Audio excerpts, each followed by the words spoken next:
Start your day with Sports 56 Mornings with Greg Gaston and Eli Savoy.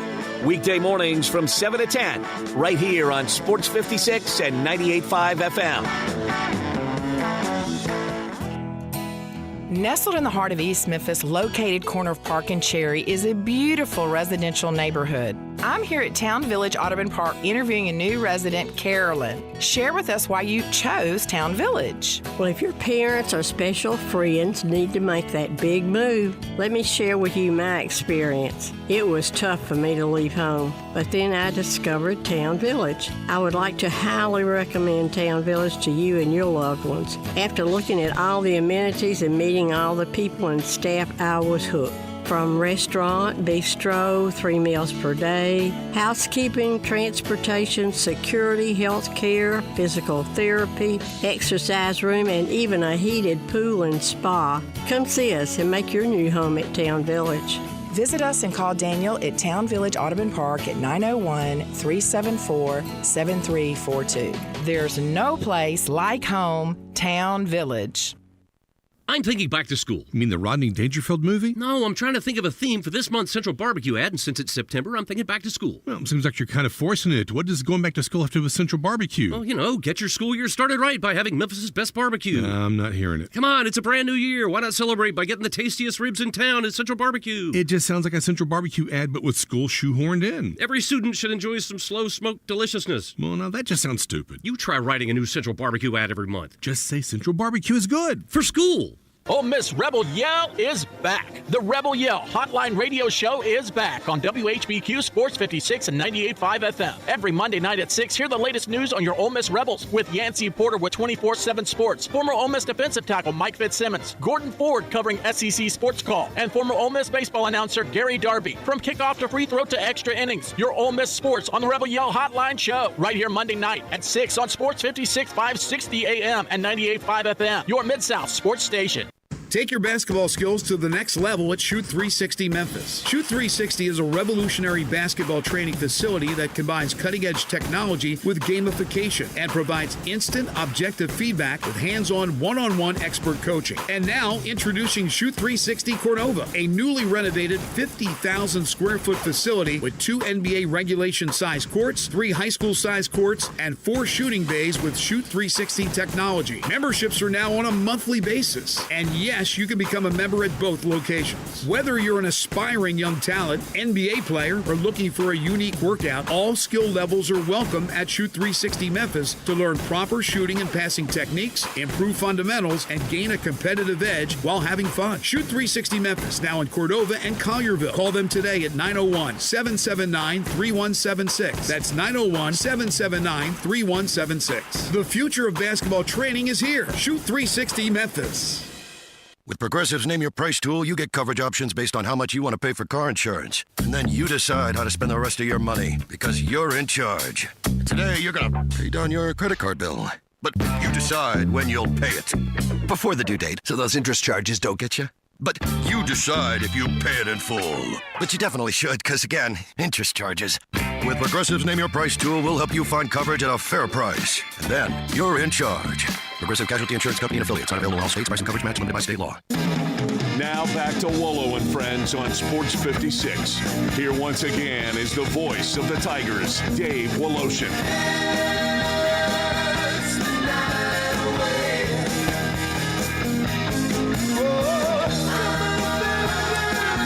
Welcome back into Wolo and Friends. We are going to be joining with our friend down from Baton Rouge, Ron Higgins, in just a second. But I got to tell you, we are right here in the Family Leisure Studios. No matter where we are, no matter what it is we're doing, we're always coming to you live from the Family Leisure Studios, where family and fun come together. And they are going through the world's biggest spa sale right now. Spas are starting at $299.99. Spas and swim spas from up to 30% off. Floor model specials as well. Cold plunges starting at $499.99.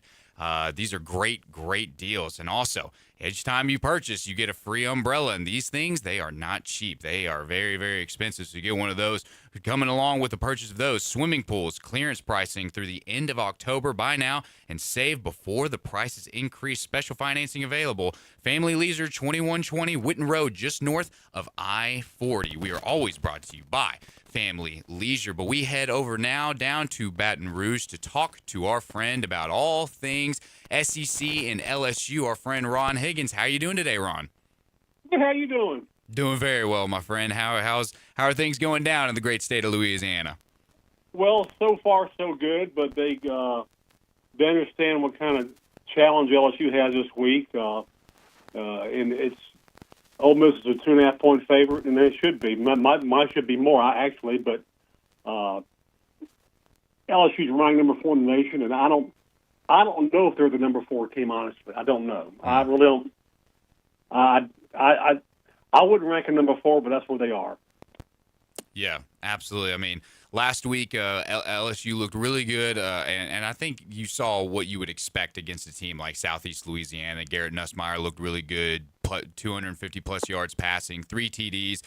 Backup Michael Van Buren Jr. got in, 10 for 12, 122 yards, had a rushing touchdown as well. What did you take away from seeing LSU and their dominant victory over Southeast Louisiana? Well, the offense needed to look better than it has been because it hasn't been very good at all. And we just learned early last week, that Nussmeier has a torso injury that's kind of limited his, I guess, his throwing range, his accuracy, maybe some of the plays they call for him. He seemed better last week, but defense has carried this team so far. The defense has been it's been the best that money can buy, put it that way. They did well in the transfer portal. Every guy they got has been really good. They've been able to play much better defense than they have since Brian Kelly's been here. Got the 3 best defensive backs out of the portal, 2 of the best defensive rush ends, a really good defensive tackle. So they shored up their defense a bunch, and it showed. They intercepted Florida 5 times. They haven't given up much yardage at all to people. They make all quarterbacks uncomfortable. They create havoc. They blitz from different places. They give you different looks. They're tough to deal with. And they've carried this team so far because LSU's offense, quite frankly, hasn't been great. Maybe okay, it's about it. But when you put it up against what the Ole Miss juggernaut has done, it doesn't even compare. Ole Miss puts up numbers. They have 2 quarterbacks who can play. Apparently the second guy is better than the first guy. So LSU knows what they're going up against this weekend, and these games are always wild. They've been ever since Kiffin and Kelly got together the last 3 years. Every game's been kind of absolutely crazy. LSU's won 2 of them, but the funny thing is LSU's won 2 of the last 3 games. Yet in those games, Ole Miss has held the ball a lot. They've held the lead a lot longer than LSU. Ole Miss has had the lead 126 minutes and 5 seconds in the 3 games that LSU's played under Kelly, but yet LSU's won 2 of them. So LSU knows this is not an easy game. They know the home team has won this game, I think, last 5 or 6 times. And, the shootout they had 2 years ago at Oxford was absolutely epic. When Jaden Daniels was LSU's quarterback, and then a shootout with Jackson Dart. So when these teams get together, it's explosive, and I expect this weekend to be no different. I know everybody's looking to Alabama and Georgia is a marquee game. That's certainly huge. But this one may be more entertaining, I believe. Yeah, absolutely. And you brought up several good points in there, and one of those was Garrett Nussmeier dealing with this torso injury, and he refused really to feel any questions about these injuries. And from last week's game, it seems that he's playing okay with the 200 yards, 3 touchdown passes, one of them being rushing. Do you have any concerns about this injury for Garrett Nussmeier going into this game this week? Oh, absolutely do, yeah. I mean, he can say everything's okay. I don't think everything's okay. I don't. I don't think he can throw deep. That's a concern. He's got two absolute guys who can. There's nobody who can guard him on a straight line route. Darian Brown, the transfer from Kentucky, and Chris Hilton Jr. And they basically can't get the ball to him. Against Florida, Darian Brown in the first series they had against Florida, he was 5 yards behind a Florida defender, and Nussmeier flew up the ball, but let it like 5 yards short, and Florida intercepted the ball. So I have a concern. You got a quarterback who either he can't throw deep or is reluctant to throw deep, or they're trying to guard his injury, which means you've got to get everything intermediate in between. And if defenses can play that way, and LSU can't run the ball. Let's say this right now. LSU's running game is trash. It's trash. It was trash last year when they had two NFL draft choices on their front line. I mean, for LSU's offensive line, 4 went to the NFL this past season, and LSU couldn't run the ball last year. And this year they got two transfers in, and both of them are really good. A center from Virginia Tech, offensive lineman from Northwestern, the guard. They've been great, but they have 3 other new guys who barely played, and it's shown. And LSU's running game has been absolute trash. And again, this is a lot like last year when it had to rely on Nussmeier and the offense to carry it. And the only reason LSU's undefeated right now is because of its defense. It's not because of its offense. It's because of its defense. And if Nussmeier, unless he's absolutely been sandbagging it, and I don't think he has, because I haven't seen him really rip one down field like he did last year, or throw with a lot of confidence. I don't have faith in LSU's offense this week. I just don't. I don't know. I know the defense is going to play well, and I don't know if offense can keep pace. If Ole Miss gets it going.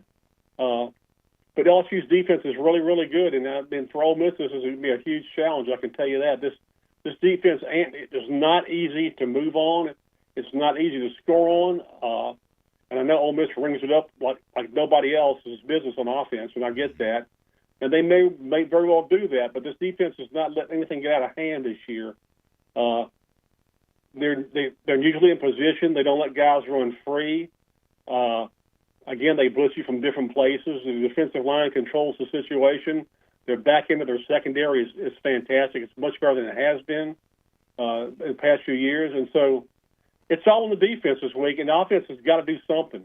As Kelly said yesterday, against Ole Miss or anybody in the SEC, you can't score 10 points or 7 points and expect to win.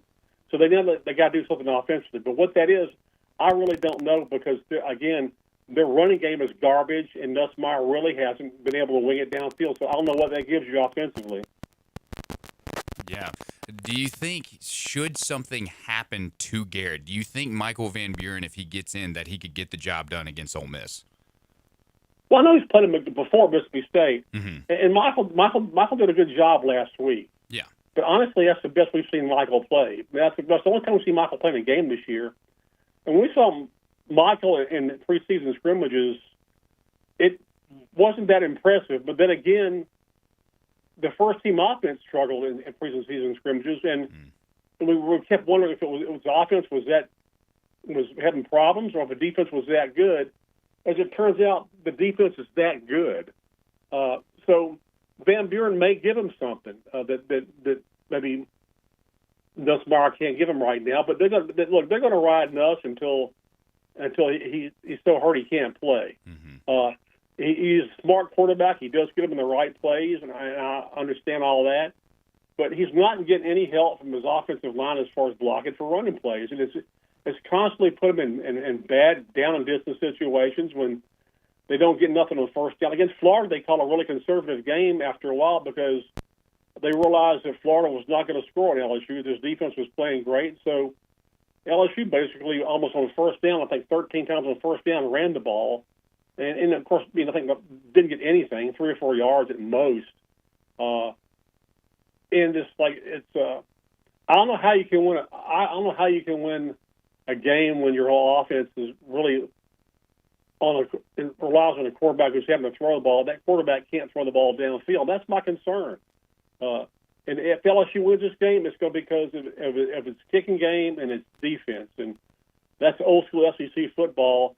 And I don't know how many times you can win old school SEC football games. You already won one against Florida, 20-10. I don't know how. And again, that's Florida, a team that's struggling for confidence with a quarterback who's all over the place. And this is Ole Miss, who's not struggling for confidence, who puts up points, and they're playing at home. So Ole Miss is a 2.5-point favorite. I think that's a little bit low. And honestly, I don't see how LSU can win this game. I just don't, because I just don't think as much as great their defense is, I don't think they're so limited on offense they really can't do much. I mean, unless they go to absolutely shock me this week, and everybody else who's watched them play since preseason. Yeah, and I mean, speaking of this LSU team, and speaking of Garrett, Garrett also had some other words after last week's game, saying that this team is still building chemistry, and knowing that we just left week 4 this far in the season. Is it at all concerning? Yeah, I was about to say, is it at all concerning that the quarterback is saying that this team is still building chemistry this far into the season?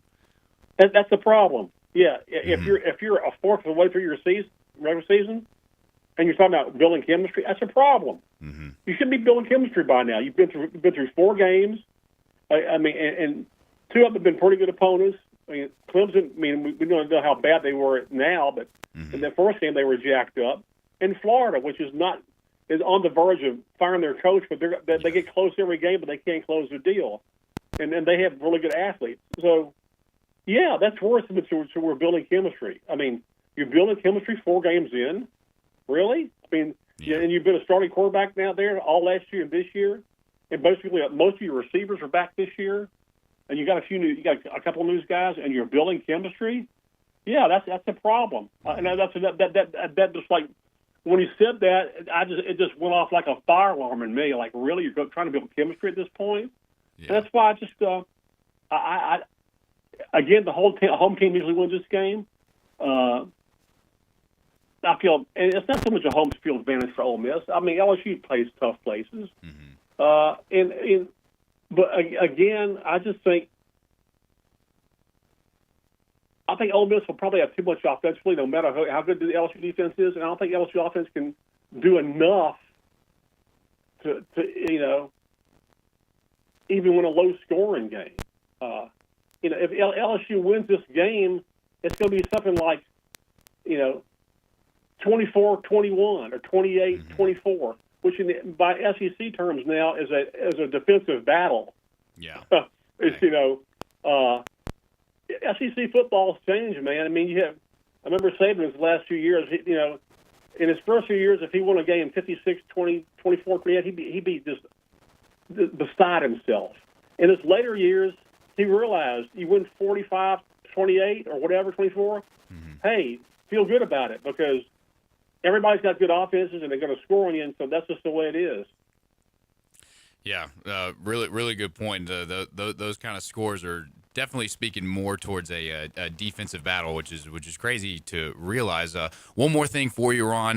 Talking about SEC football as a whole, and arguably one of the biggest names in college football right now is the Texas quarterback Arch Manning, who so far last week he had a pretty good showing. Granted, it was against a Sam Houston team that didn't look so great. What do you make of Arch Manning so far in this season?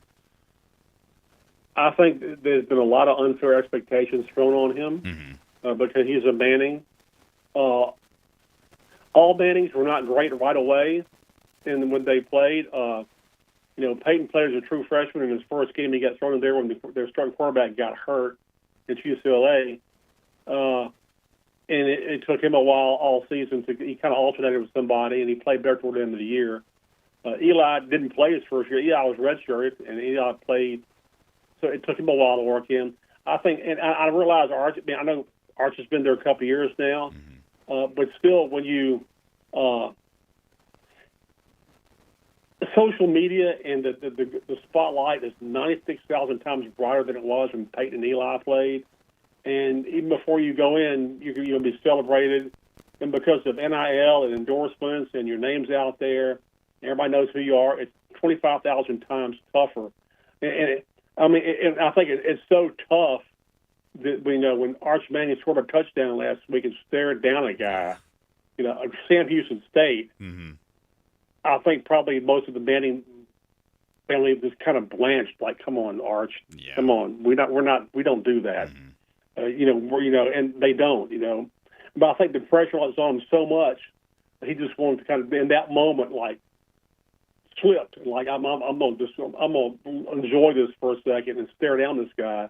And it's not who he is, and it's not who the Mannings are. And I think I read something afterwards that he apologized to the referee, and then he said his mama was really mad at him about it. And I think he's going to be okay. I think there's people got to take a breath on him. And a lot of it is a lot of times I really put the blame on the media because I am the media, but the media really pumped this kid up to be unbelievable before he had a chance to even play. And it's a hard position. Even though you've been there a couple of years and you haven't been a starter, it's still a hard position all of a sudden when you're the man. And he'll be fine. Eventually he'll be fine.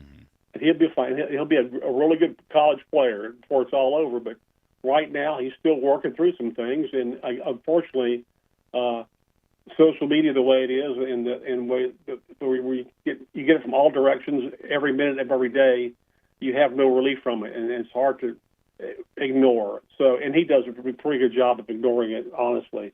But I wish him well. I wish him well because the Mannings are about the best people you can ever meet as a football family. So I've always been behind them and behind this kid too. Yeah. Absolutely. Well, Ron, thank you so much for your time today, man. Really good stuff. Looking forward to this LSU Ole Miss game. Hopefully we see a really good offensive battle. Hopefully Garrett gets it together. But you have a great day, my friend. You too. Thanks a bunch. I appreciate it. Absolutely. You have a good one. That is our friend Ron Higgins down in Baton Rouge. On the other side, we have the commercial appeal beat writer for the Tigers football team, Jonah Dillon, joining us. Don't go anywhere. You're listening to Wolo and Friends. 6 and 98.5 FM. Available locally on your radio dial as well as around the world online at sports56whbq.com. Take us with you everywhere by downloading the Sports 56 app. And at home, just say, Alexa, play Sports 56. Wherever you are, it's easy to stay tuned to Sports 56 and 98.5 FM. I'm Gary York. I'm the service director at Lexus of Memphis. Our service department wants to be more than just a place where you get your oil changed. We do glass repair, windshield replacement, recalibration of your camera and sonar systems, even wheel repair, tire replacement, all the things you would expect from a luxury automotive dealer. Please check out our website. You can schedule your appointment, check out our specials, hours of operation, or if you'd like to do it in person, please reach out to one of our associates at 901-271-5199. Marshall Steakhouse is a feast for the eyes as well as the body. Enjoy all American USDA prime steaks, aged 30 days or more, and other delicious meats and sides. Marshall Steakhouse in Holly Springs, named the #1 steakhouse in Mississippi by the Food Network, and named in the top 2 most legendary steakhouses in the South by Southern Living Magazine. Make reservations today and get free bread pudding by calling 662-252-2424 or online at marshallsteakhouse.com. Marshall Steakhouse in Holly Springs, a Southern treat. It's time to hit the road with the best deals in the Mid-South, brought to you by Gossett Mitsubishi on the Pike. 2025 Mitsubishi Outlander PHEV plug-in hybrid, $299 a month with more headroom and legroom and longer warranty, and lower price than Toyota RAV4, plus standard third-row seat and 2.99 APR for 60 months, available on 2025 Mitsubishi Outlander PHEV plug-in hybrid. Or take your pick from 2025 Mitsubishi Outlander or 2025 Mitsubishi Eclipse Cross, just $399 a month. Not a lease. Outlander or Eclipse Cross, $399 a month. You own it. And you always find peace of mind with our 10-year, 100,000-mile powertrain limited warranty. So hurry to Gossett Mitsubishi, 1870 Covington Pike. Online, MemphisMitsubishi.com. If you want it, we got it at Gossett Motor Cars. PHEV SC 00816 MSRP 42615, Outlander SU 32343 MSRP 36105, Eclipse SCO 39973 MSRP 317. Includes all rebates in this NSPF 895. Excludes tax final license. See dealer for complete details. Offer valid through end of the month with approved credit. Dealer stock only. Now back to Wolo and Friends on Sports 56. Here once again is the voice of the Tigers, Dave Woloshin. All we hear is Radio Gaga. Welcome back into Wolo and Friends as we get ready to talk to the commercial appeal beat writer for your Memphis Tigers football team, Jonah Dillon. We bring in Jonah. Jonah, Memphis had a very big win this weekend over Arkansas. It was a really great atmosphere over there, packed out stadium. What was your biggest takeaways from our big win over Arkansas? Yeah, I think the way that Memphis came back, obviously being down 18 points in the first half, and Arkansas was having a lot of success offensively, and the way that Memphis adjusted at halftime, especially on defense, and really shut down that Arkansas offense and forced a lot of turnovers. We talked last week about turnovers kind of being the key to victory against this like explosive Arkansas offense, and Memphis really did that. They forced 3 turnovers. Obviously, the Chris Bracey forced fumble and recovery right at the end kind of seals the game. But the defensive performance by the Tigers in the second half, plus the running game, just really impressive, especially down the stretch. Yeah, absolutely. And after this game, after this big win, what do you think the expectations for this Memphis football team is going forward? Yeah, I mean, I think it ultimately is similar to what it was before. This win doesn't obviously affect conference play, and if you're trying to get in the playoff, you got to win the conference title. And so, regardless of the win over Arkansas or if it was a loss, they were still going to have to do that. I think, it's obviously giving Memphis a lot of kind of national attention, which is good. Now Memphis is suddenly being talked about as not just a contender, but in a lot of places the favorite to make the college football playoff out of the group of 5. Obviously, like I said, they've got to do it in conference play. They've got to win what are going to be some tough games down the stretch. You look at South Florida, Tulane, Navy. Those teams are all playing well and have had good wins so far this season. So it's going to be difficult, but I think now you're seeing the attention nationally. You're seeing people talk about Memphis as a legitimate contender and maybe favorite to make the college football playoff. Yeah, absolutely. And I think a lot of people, myself included, thought that Arkansas was going to be a roadblock for us chasing a perfect season. Do you think Memphis ideally can get that perfect season, and where does Memphis need to improve to chase that 12-0 season? Yeah, look, I mean, even before the season, we talked about it in the offseason, every game on the schedule was winnable, including the Arkansas game. Obviously, we've seen what's happened to Arkansas. So far, they're 2-2. So it's not like that game was ever too far for Memphis to have a shot to win, and it's going to be interesting to see when we get to the South Florida and Tulane games, both obviously coming at home, what the perception will be at that point. I think it's possible. It's still, would I pick them to win every game? Something is going to happen in one of those games. You're not always going to play your best. So it's hard to say. I think going forward, the passing game is where the room for improvement is. You saw it in the first half. There were a lot of issues in the passing game for Memphis. That late touchdown in the first half to Cortez Braham kind of made everything better going into halftime. But besides that, the offense did not look great in the first half, and they leaned on the run game even more in the second half, which we know is the strength of this offense. And I think you're going to see going forward, Memphis is going to just run the ball until somebody stops it. And you look at this conference, I don't see a lot of teams outside of Tulane and maybe Navy that have the defensive front to be able to stop Memphis's running game. So I don't know we're going to see it a lot this season of how Memphis needs to throw the ball, but there will be a time, I would guess, at some point this season, and that's where the room for improvement is, I think, going forward.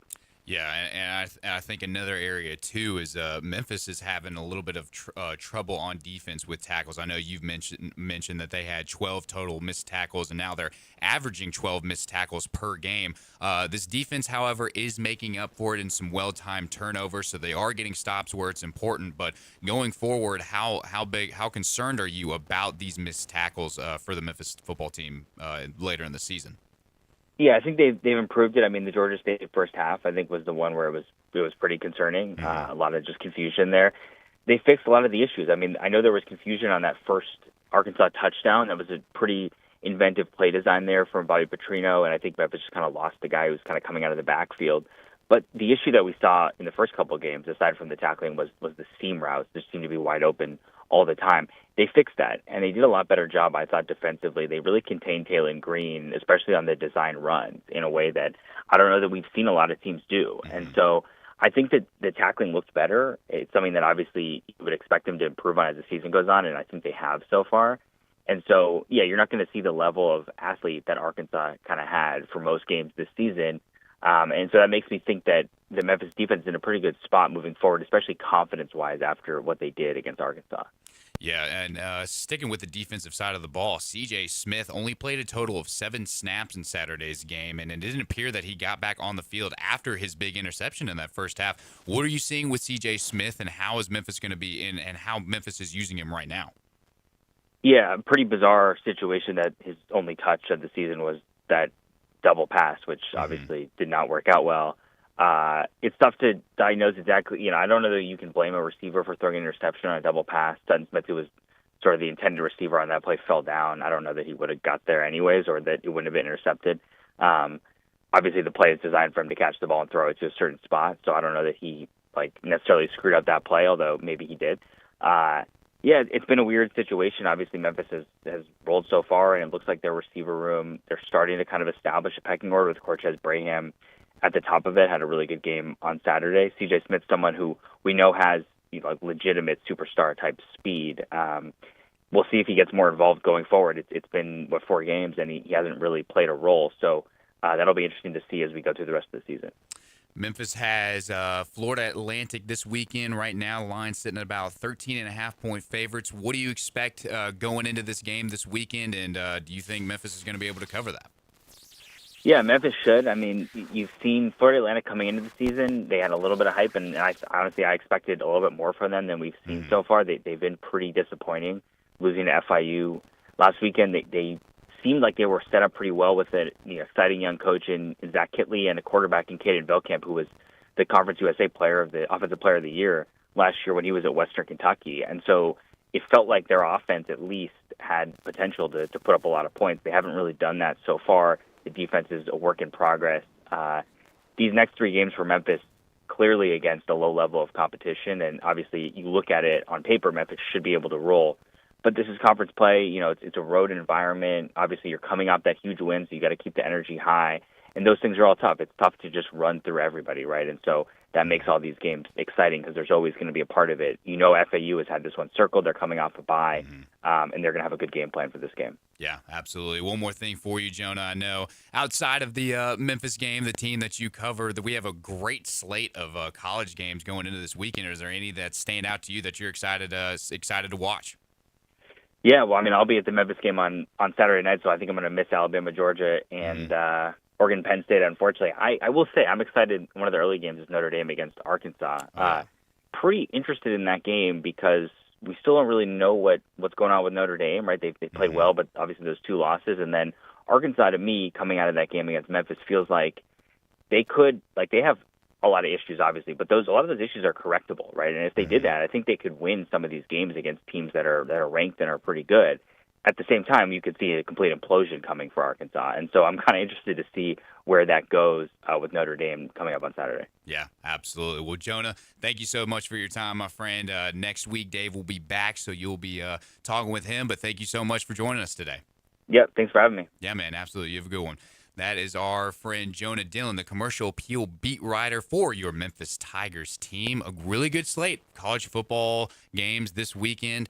We are going to be breaking that down as we go out throughout the week. Dave will be back tomorrow. There was a Jewish holiday today that he was celebrating, so we wish him the best today. He'll be back tomorrow. But you've been listening to Wolo and Friends. My name is Landon. For Darian, my producer today, my good friend, we will see you tomorrow. Happy Hour with Johnny Radio is right around the corner.